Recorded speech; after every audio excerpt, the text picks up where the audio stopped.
आवाज की दुनिया के दोस्तों नमस्कार। शून्या स्टोरी में आपका एक बार फिर से स्वागत है। आज हम एक ऐसी किताब के बारे में बात करने जा रहे हैं जिसने 100 साल से भी ज्यादा समय से लाखों लोगों की जिंदगी बदली है। एक ऐसी किताब जो रोंडा बर्न की प्रसिद्ध किताब द सीक्रेट की प्रेरणा बनी और जिसने लॉ ऑफ अट्रैक्शन यानी आकर्षण के सिद्धांत को दुनिया भर में लोकप्रिय बनाया। हम बात कर रहे हैं वॉलेस डी वॉटल्स द्वारा 1910 में लिखी गई किताब the science of getting rich यानी अमीर बनने के विज्ञान की। लेखक का मानना था कि अमीर बनना कोई संयोग या किस्मत की बात नहीं, बल्कि ये गणित और विज्ञान की तरह ही कुछ निश्चित नियमों पर आधारित है। अगर कोई भी व्यक्ति इन नियमों को सीखकर उनका पालन करे तो वो निश्चित रूप से अमीर बन सकता है। तो चलिए अपने विचारों को बदलने और अपनी जिंदगी को एक नई दिशा देने के लिए तैयार हो जाइए। शुरू करते हैं अमीर बनने के विज्ञान का यह अद्भुत सफर शून्या स्टोरी पर। The science of getting rich का हिंदी सारांश। परिचय। लेखक अमेरिका में पैदा हुए थे और उनके शुरुआती दिनों में उन्हें गहरे तनाव, गरीबी और असफलता के दौर से गुजरना पड़ा था। अंत में उन्होंने अपनी जिंदगी बदलने का फैसला किया। उनके शब्दों में, यदि आप अमीर, समृद्ध और स्वस्थ नहीं बनते हैं तो समझ लीजिए कि आपने अनजाने में ही गरीब, असफल और बीमार बनना चुना है। लेखक के अनुसार ये किताब हर महिला या पुरुष को अमीर बनाने के लिए लिखी गई है। पूरी किताब में लेखक ने सरल और सीधी भाषा में उन शिक्षाओं को बताया है जो आपकी जिंदगी को हमेशा के लिए बदल सकती हैं। अध्याय 1, अमीर होने का अधिकार। पैसे के साथ एक संपूर्ण और समृद्ध जीवन जीना बहुत आसान है। निरंतर विकास ही हमारे जीवन का एकमात्र उद्देश्य है और मनुष्य का मानसिक, शारीरिक और आध्यात्मिक विकास पैसे से ही संभव है। इसलिए आज के युग में अमीर बनने के विज्ञान को जानना आवश्यक है। इस दुनिया में कम में संतुष्ट हो जाने से बड़ा कोई पाप नहीं है। जब आप महान सफलता प्राप्त कर सकते हैं तो कम से क्यों मिले। अमीर बनने की इच्छा हमारे जीवन के 3 हिस्सों तन, मन और आत्मा के विकास के लिए आवश्यक है। शरीर के लिए रोटी, कपड़ा और मकान के साथ साथ कड़ी मेहनत से मुक्ति, मन के लिए अच्छा साहित्य और मनोरंजन के अन्य साधन और आत्मा के लिए प्रेम आवश्यक है।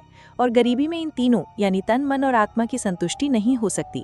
इसलिए अमीर बनना हमारा पहला कर्तव्य है। सबसे पहले आपको अमीर बनने की इच्छा करनी चाहिए और इसे पूरा करने के लिए इस सहयोगी विज्ञान का ध्यानपूर्वक अध्ययन करना चाहिए। अध्याय 2, अमीर बनने का एक विज्ञान है। लेखक कहते हैं कि अमीरी का भी एक नियम है जैसे गणित और भौतिकी का होता है। कोई भी व्यक्ति उन्हें सीखकर और उनका पालन करके अमीर बन सकता है। एक निश्चित कार्यप्रणाली के साथ निरंतर प्रयास धन की ओर ले जाता है।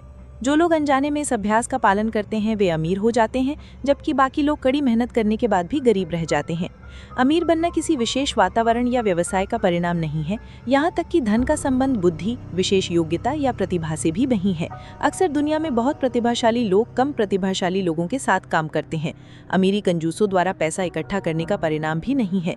अमीर बनने के लिए लगातार एक निश्चित कार्यप्रणाली का पालन करना आवश्यक है। दुनिया में अमीर और गरीब लोगों की संख्या को देखते हुए ये सवाल पूछा जा सकता है कि क्या अमीर बनने का रास्ता मुश्किल है?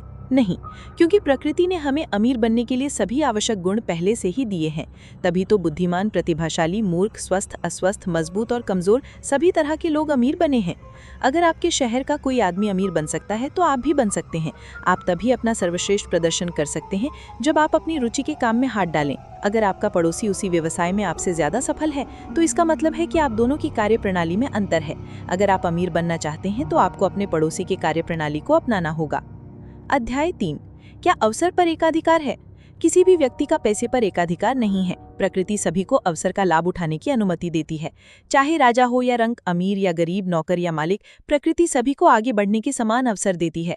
नौकर अपने मालिकों द्वारा दबाए जाने या बड़े व्यवसायों द्वारा कुचल दिए जाने के कारण गरीब नहीं है, बल्कि उन लोगों की कार्यप्रणाली, सोच और रवैया अमीरी के सिद्धांत के विरुद्ध है। अध्याय 4, अमीर बनने के इस विज्ञान का पहला सिद्धांत। हमारा मस्तिष्क विचारों का केंद्र है जहां विचार पैदा होते हैं।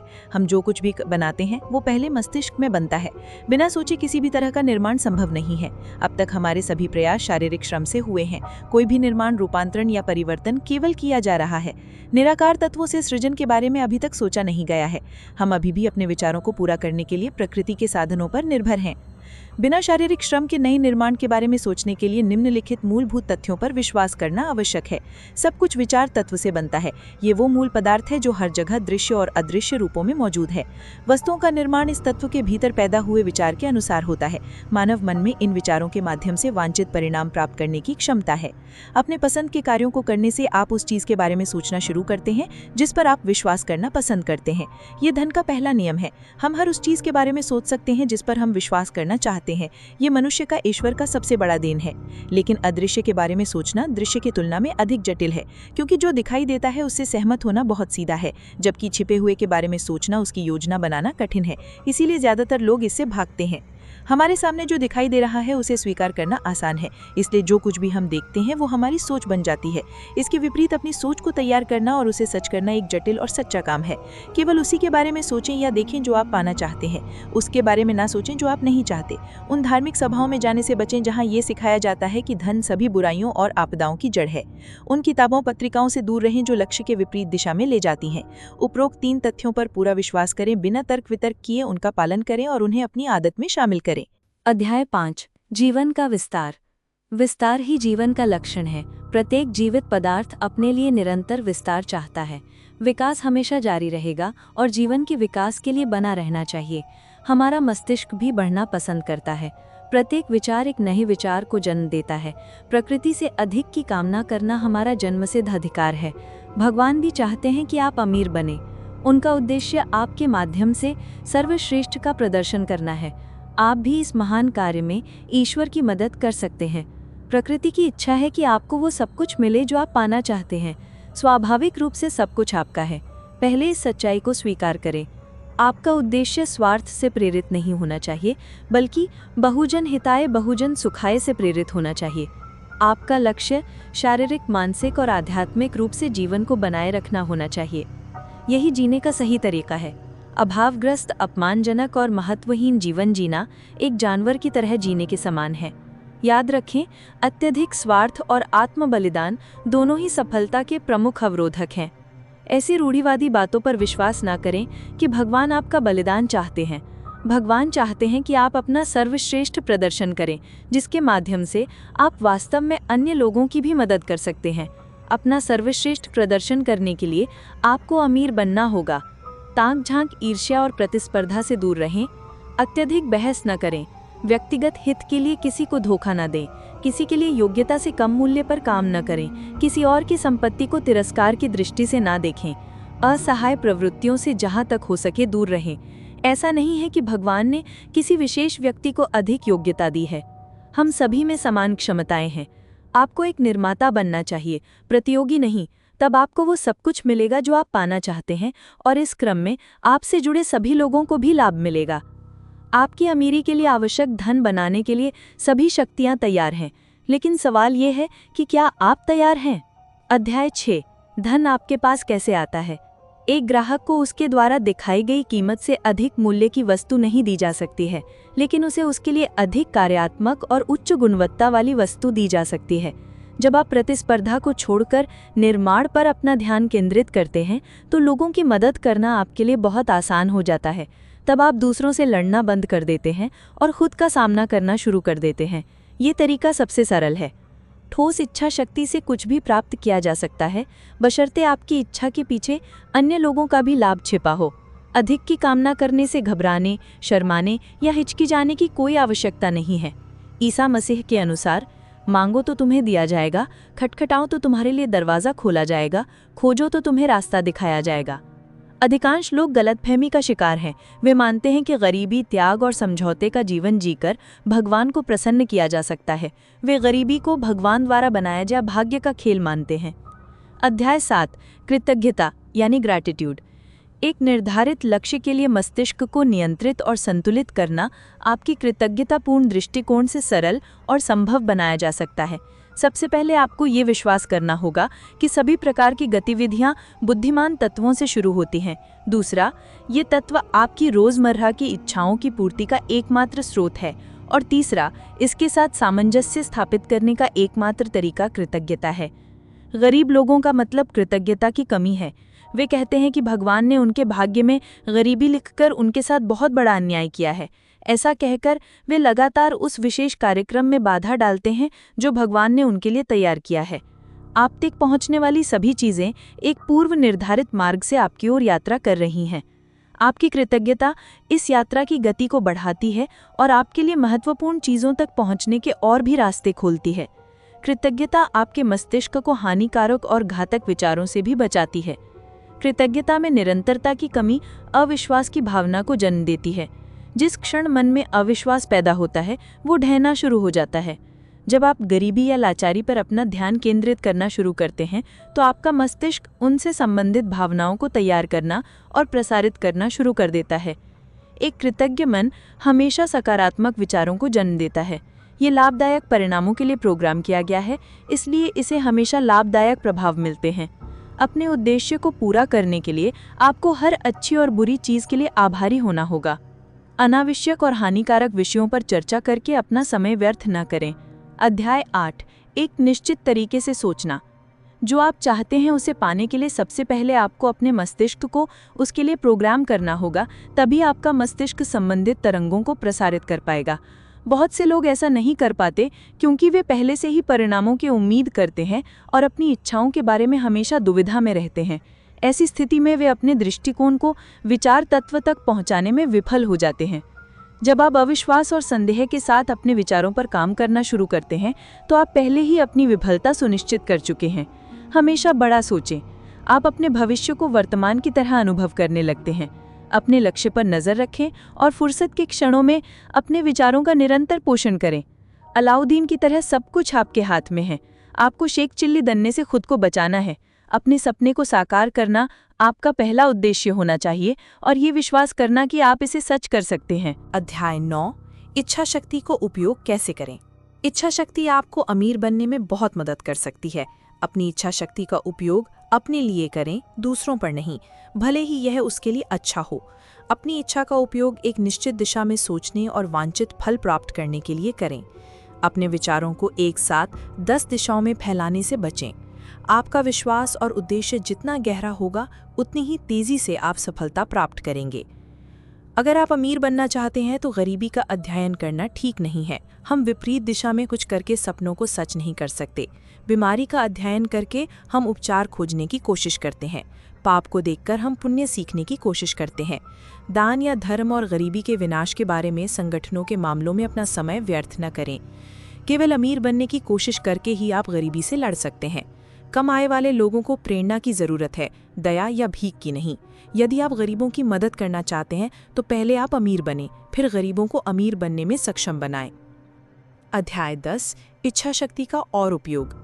सपने के सच होने की उम्मीद करना बेकार है जब आप उसका विरोध कर रहे हों या विपरीत दिशा में काम कर रहे हों।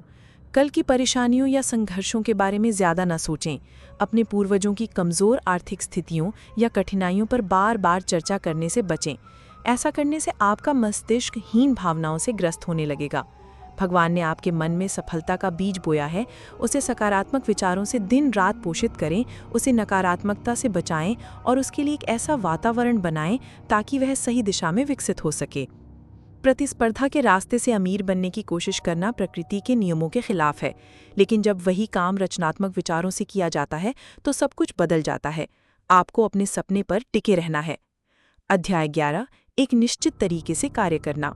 विचार वह प्रेरक शक्ति है जो रचनात्मक ऊर्जा पैदा करती है और हमारे लिए वांछित परिणाम उत्पन्न करती है। अपने सपने के बारे में सोचना केवल आपको प्रोत्साहित कर सकता है, लेकिन केवल इतने से काम नहीं चलेगा। यदि इसे साकार करने के लिए आवश्यक प्रयास नहीं किए गए तो आपकी योजना मर सकती है। अभी तक मनुष्य ने इतनी प्रगति नहीं की है कि वह केवल सोचकर चीज़ों का निर्माण कर सके। इसलिए विचारों को भी वांछित परिणाम प्राप्त करने के लिए हमारे प्रयासों की आवश्यकता है। जब आप सही दिशा में सोचते और काम करते हैं तो चीज़ें अकेले चलकर आप तक पहुंचती हैं, लेकिन उन्हें स्वीकार करने की क्षमता आपके साथ काम करने के बाद ही आएगी। अन्यथा वस्तुएं आपकी आंखों के सामने से गुजर जाएंगी और आप बस हाथ मलते रह जाएंगे। आपको तुरंत प्रयास करना चाहिए। अपने प्रयासों को इसलिए स्थगित न करें क्योंकि आप सही व्यवसाय या वातावरण में नहीं हैं। वर्तमान पर ध्यान केंद्रित करने के लिए अपना बेहतर प्रयास करें। अतीत के बारे में गुस्सा होकर अपना समय बर्बाद न करें। आने वाले कल के बारे में ज़्यादा सोचकर अपना समय बर्बाद न करें। अपना समय और वातावरण बदलने का इंतज़ार न करें।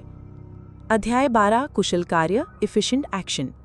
आप तभी प्रगति करेंगे जब आप वर्तमान से अधिक की इच्छा करेंगे और उसे पाने के लिए अधिक प्रयास करेंगे। आज जितना हो सके उतना काम पूरा करने की आदत डालें। जो लोग आज के काम को कल पर टालते हैं वह साथ ही साथ अपनी विफलता सुनिश्चित करते रहते हैं। महत्वपूर्ण ये नहीं है कि आपने कितना काम किया, बल्कि यह है कि आपने कितने काम कुशलता से किए हैं। कुशलता से किया गया काम आपको सफलता देता है, इसलिए आप जीवन भर कुशलता से काम करके वांछित सफलता प्राप्त कर सकते हैं। अधिकांश लोगों को मानसिक और शारीरिक शक्तियों के बीच सही तालमेल स्थापित करने की आवश्यकता है। वह कुछ सोचते हैं और कुछ और करते हैं। अध्याय 13, सही व्यवसाय में जाना। किसी भी कार्य को सफलतापूर्वक संभालने के लिए आपके समर्पण के साथ साथ उस काम को करने में आपके कौशल पर भी विशेष ध्यान देने की आवश्यकता है। आपका कौशल आपको संबंधित काम को सफलतापूर्वक पूरा करने की अनुमति देता है, लेकिन ये ज़रूरी नहीं है कि आप उसके माध्यम से अमीर भी बन जाएं। दुनिया भर में हज़ारों ऐसे लोग हैं जो अपने काम में पूरी तरह माहिर हैं, लेकिन अमीर नहीं हैं। कुछ करने में कुशल होना ठीक है, लेकिन अपने कौशल का सही दिशा में उपयोग करना आवश्यक है। आप किसी भी व्यवसाय में सफल हो सकते हैं, लेकिन अपनी रुचि के व्यवसाय में सफल होना आसान है। पसंदीदा काम करना जीवन का दूसरा नाम है। अपनी हर एक एक्टिविटी को पूर्णता के साथ करें। अनावश्यक देरी और जल्दबाजी दोनों ही आपके लिए घातक हैं। अध्याय 14, वृद्धि का प्रभाव। प्रकृति को भी प्रचुरता पसंद है। इस धरती पर हर एक जीवित प्राणी की एक ही इच्छा है, प्रचुरता। रुकावट का मतलब मृत्यु है। धन की कामना करना कोई अपराध या सिन नहीं है, ये केवल प्रचुरता बनाने का एक साधन है। आप जिस व्यक्ति के संपर्क में आते हैं उसे प्रचुरता की ओर तेजी से बढ़ने के लिए प्रेरित करें। महसूस करें कि आप सफलता की ओर तेजी से बढ़ रहे हैं। साथ ही आप हजारों लोगों को सफलता प्राप्त करने में भी मदद कर रहे हैं। अपने आप को इतना अधिक सकारात्मक बनाएं कि आपके संपर्क में आने वाला हर एक व्यक्ति अपने लिए महत्वपूर्ण और सकारात्मक महसूस करे। उन्हें उनसे ली गई कीमत से अधिक मूल्यवान सेवा प्रदान करें। दूसरों के साथ वैसा ही व्यवहार करें जैसा आप उनसे अपने लिए चाहते हैं। अध्याय 15, प्रगतिशील व्यक्ति, द प्रोग्रेसिव मैन। अपने काम में अमीरी के सिद्धांत को याद रखें। याद रखें कि मेहनत और ईमानदारी से काम करने वाला कर्मचारी अपने बॉस की सबसे बड़ी दौलत है। अपने मन में अपनी सफलता को बनाए रखें, अपने निर्णय को मजबूत बनाएं और एक निश्चित दिशा में निरंतर प्रयास करते रहें। आपके संपर्क में आने वाले सभी लोगों को सफल होने के लिए प्रोत्साहित करें। कोई भी औद्योगिक, राजनीतिक या आर्थिक स्थिति आपको आगे बढ़ने से रोक नहीं सकती। आपकी सफलता स्वतंत्र रूप से होने का एक तरीका खोज रही है, आपको बस इसे दिशा देनी है। अध्याय 16, कुछ सावधानियां और अंतिम अवलोकन। चाहे आप किसी भी देश, जाति, स्थान या समाज के हों, आप अमीरों के लिए निर्धारित पद पर आगे बढ़कर हमेशा अमीर बन सकते हैं। आपका अमीर बनना न केवल आपके राष्ट्र, जाति, समाज और स्थान के लिए सम्मान की बात होगी, बल्कि दूसरों के लिए यह सफलता के नए रास्ते भी खोलेगा। संभावित भविष्य की विपदाओं के बारे में ज़रूरत से अधिक सोचकर अपना समय व्यर्थ ना करें। अपना सारा ध्यान प्रतिदिन किए जाने वाले कार्यों पर केंद्रित करें। याद रखें कि महान अवसर आंखों से नहीं बल्कि मन से पहचाने जाते हैं। किताब का समापन अब्राहम लिंकन के शब्दों से होता है, कमज़ोर लोग सुरक्षा ढूंढते हैं जबकि विजेता अवसर ढूंढते हैं। निष्कर्ष, मैं इसे अपने जीवन में कैसे लागू करूं? अमीर बनने का विज्ञान को अपनाने के लिए याद रखें, सकारात्मक सोच का प्रयोग करें। यही एकमात्र शक्ति है जो वास्तविक धन उत्पन्न कर सकती है। कृतज्ञ रहें। कृतज्ञता का नियम क्रिया और प्रतिक्रिया का एक प्राकृतिक सिद्धांत है। ईश्वर चाहते हैं कि आप अमीर बनें। प्रतिस्पर्धा के विचार से छुटकारा पाएं। धोखा दिए बिना या फायदा उठाए बिना व्यापार करें। एक निर्माता बने, प्रतिस्पर्धी नहीं। आप वो सब कुछ पा सकते हैं जो आप चाहते हैं, बशर्ते वह आपके आसपास के लोगों के लिए भी अच्छा हो। हमें प्रतिस्पर्धा का रास्ता छोड़कर रचनात्मकता का मार्ग अपनाना चाहिए। हमें अपने मन में एक व्यक्तिगत सपना बनाना चाहिए और सकारात्मक विचारों के माध्यम से उसे लगातार पोषित करना चाहिए और अपने उद्देश्य और विश्वास की गहराई को बढ़ाते रहना चाहिए। तो दोस्तों, ये थी वॉलेस डी वॉटल्स की कालजयी किताब the science of getting rich का विस्तारित सारांश। ये किताब हमें सिखाती है कि अमीर बनना किस्मत का खेल नहीं, बल्कि एक निश्चित तरीके से सोचने, विश्वास करने और काम करने का विज्ञान है। सकारात्मक सोच, कृतज्ञता, निर्माता की भावना और हर काम को कुशलता से करने का सिद्धांत, ये वो स्तंभ हैं जिन पर आप अपनी सफलता की इमारत खड़ी कर सकते हैं। हम उम्मीद करते हैं कि ये सारांश ने आपको प्रेरित किया होगा। इन सिद्धांतों को केवल सुने नहीं, बल्कि इन्हें अपने जीवन में लागू करने का प्रयास करें। याद रखें, पहला कदम उठाना ही सबसे महत्वपूर्ण है। अगर आपको यह ऑडियो पसंद आया तो कृपया शून्य स्टोरी को सब्सक्राइब करें, इस ऑडियो को लाइक करें और कमेंट्स में हमें बताएं कि आप अगली बार किस किताब का सारांश सुनना चाहेंगे। आपके विचार हमारे लिए बहुमूल्य है। मिलते हैं अगले ऑडियो में एक और जीवन बदलने वाली कहानी या विचार के साथ। तब तक के लिए सोचते रहिए और आगे बढ़ते रहिए। धन्यवाद।